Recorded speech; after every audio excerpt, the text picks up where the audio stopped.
South Africans, you guys, so your police officers still.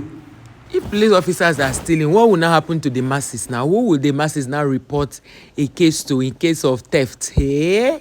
Now, wow, I even saw someone saying the looting was deliberate, that they were looting, expired goods. So you are trying to say that your country security is so porous that people bring in expired goods. Hey, make it make sense, guys. Bloggers will dwell on the things that are happening that are good in Nigeria. I tell you for free, none of you will see anything bad to talk about Nigeria. But it's obvious, our bloggers, they love to talk about bad things, negative things. The only good thing our bloggers could not talk about, but later saw that they needed to talk about it because they needed the numbers. All they are looking for is money.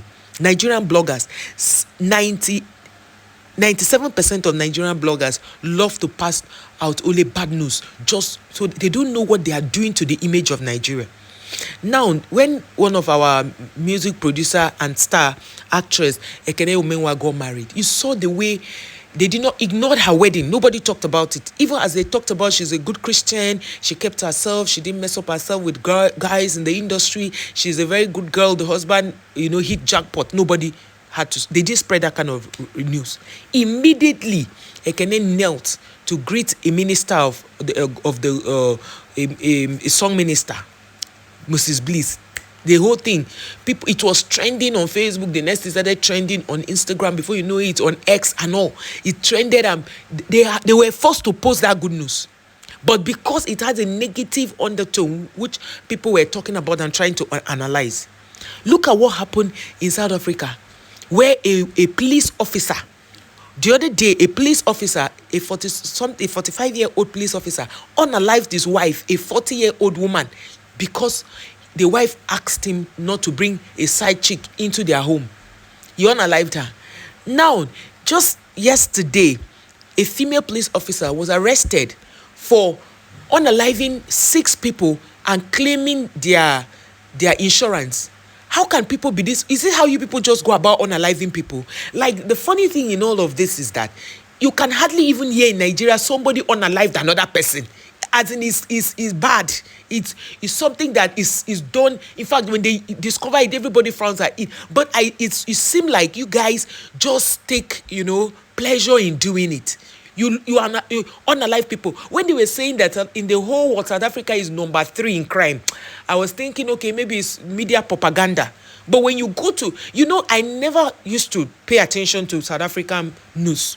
I must be honest here, because I didn't have any need.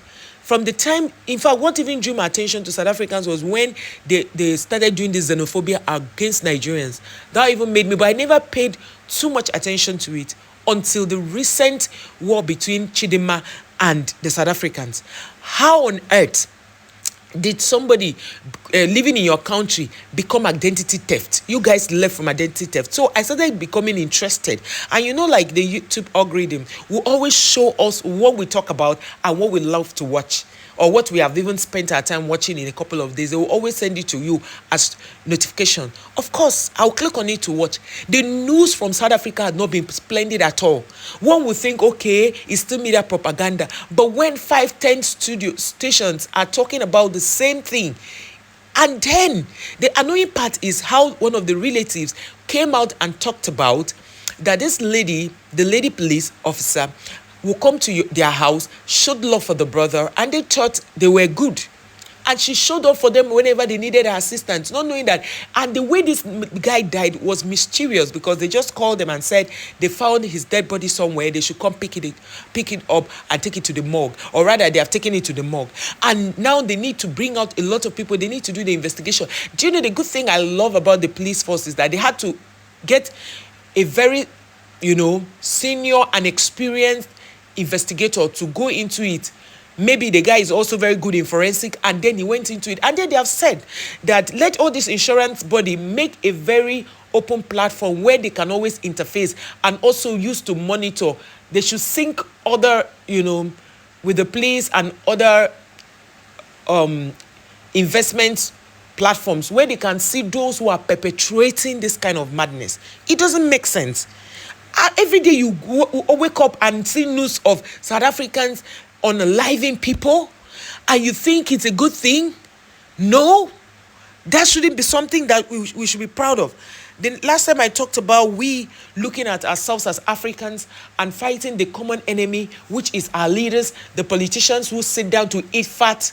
You people said, no, we don't need you here. Julius Malema tried to say, see, so the other African countries are not your problem. We need to sit down and put our heads together to hold our leaders accountable so that, how do you expect us to be happy when a man sat as president for 42 years? That's before some of us, our parents even thought of conceiving us, like me, before my mother even thought of giving birth to me. 42 good years, a man sits as president of Cameroon, and you guys think it's okay. Are they practicing what kind of government should I even call it? Are they like the UK where they have a particular family ruling for life? No, that is really sad. So South Africans, please, when next you want to come for Nigeria, know your onions. Know that your own slate is clean.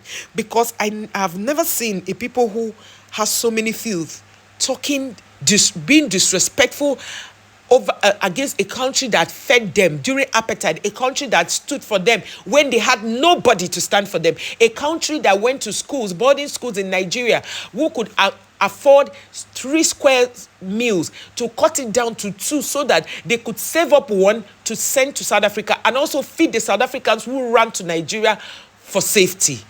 You should also know your laws. You should know your history to a certain point that there are some African countries you should never disrespect. You guys, somebody has said it that you guys are very disrespectful. I never understood it until I saw all of the nonsense you guys do online. The news is everywhere. You guys are so, oh my God. I don't even know the words to use.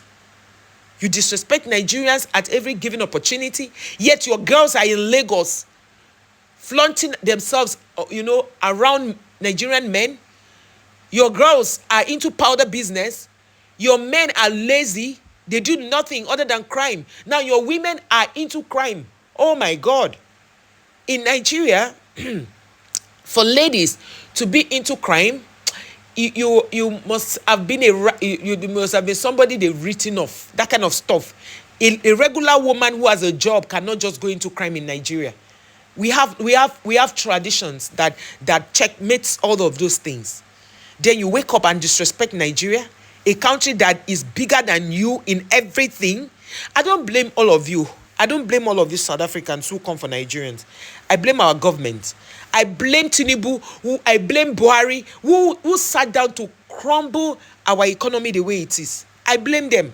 Because if things worked out as we would have thought, or we wanted it to work out, you cannot stand before us. It's a case of when a man stands outside to scold his children, he's teaching the outsiders how to treat his children. It's a case of when a man cannot take care of his wife, another man will want to take care of the wife and disrespect the man by trying to sleep with the wife. That's just exactly what our government have done to us. That a Tom, Dick and Harry will insult us, disrespect us? No. Just recently, you guys went looting Nigerian businesses and other foreigners' businesses. You guys are so lazy, you do not own your own business. So whatever happens, you throw tantrums, call us, go back to your village, go back to your country, yet you cannot stand up to do what is right. Just recently, another news broke. How you South Africans pay bribe through sex to be able to get contracts from government. That is mind-boggling. And I think you should clean your mess before coming for Nigerians, because we are far above whatever you are trying to do. We have left you behind, in case you don't know. You guys come online looking malnourished. You are hungry. Lusiki community is still going through a lot of things. And the Limpopo community, where the police officer was apprehended, look at how the environment looks. You guys are suffering. You should go for the white South Africans who came to take over your country, not Nigerians. Why do you hate the blacks so much? Yet you welcome the white. Is that not why the whites keep keeping you where they are? People who came and built a country inside your own country using their own currency, not increasing your own economy, and you guys are coming for Nigeria. You better stop it. Stop it now.